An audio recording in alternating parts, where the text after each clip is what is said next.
10 સમીકરણની મદદથી નીચેના કોયડા ઉકેલો. પહેલું, રાધાની માતાની ઉંમર રાધાની ઉંમરના 3 ગણાથી 2 વર્ષ વધારે છે. જો રાધાની માતાની ઉંમર 32 વર્ષ હોય તો રાધાની ઉંમર શોધવા માટેનું સમીકરણ બનાવો. તો કે રાધાની ઉંમર આપી નથી એટલે લખવાનું, ધારો કે રાધાની ઉંમર આપણે શું વિચારી લઈએ, x.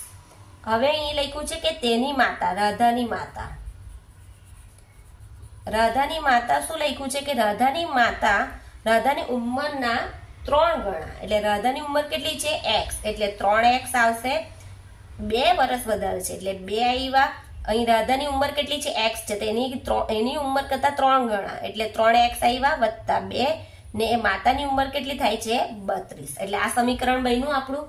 હવે આપણે સમીકરણને એ કરીએ તો અહીંયા જો 3x, આ ચલવાળી કિંમત બહાર કાઢી, આ 32 આ બાજુ આવશે તો 2 કેવા થઈ જશે, બાદ, એટલે માઇનસ થશે. એટલે 3x 32 માંથી 2 જાય તો કેટલા રહ્યા, 30. x બહાર કાઢ્યા 30 ના છેદમાં 3 તો 10 તાલી 30 એટલે x બરાબર 10. એટલે આ કોની ઉંમર આવી, રાધાની ઉંમર. હવે એની માતાની ઉંમર શોધીએ આપણે. માતાની ઉંમર કેટલી આવી, આપણું એ કયું છે સમીકરણ, 3x વત્તા 2